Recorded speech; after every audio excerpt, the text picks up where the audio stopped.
সোদপুরে থাকে এক বোন আমাকে দীর্ঘ কয়েকদিন যাবৎ যোগাযোগ করছিল। তোমরা তো জানো সময়ের কতটা অভাব। যাই হোক, সবই হচ্ছে মায়ের ইচ্ছা। যদি মায়ের ইচ্ছা থাকে, কারোর সাথে কারোর একটা সময় ঠিক দেখা হয়েই যায়।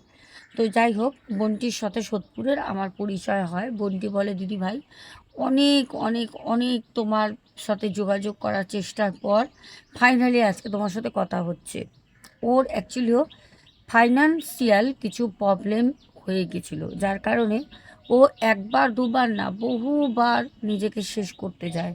জানে আমি সুসাইড করব, আমার বেঁচে থাকার আর কোনো ইচ্ছাই নেই।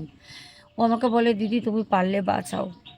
আমি ওকে প্রতিকার দিয়েছিলাম, মায়ের আশীর্বাদ আশীর্বাদ নেওয়ার পর বোন বলে, দিদিভাই 1 মাসের মধ্যে কোথা থেকে যে আমার কাছে টাকা আসলো আমি নিজেও জানি না। এখন আমি ঋণ পুরো মুক্ত, আমার সব দিক ঠিক হয়ে গেছে।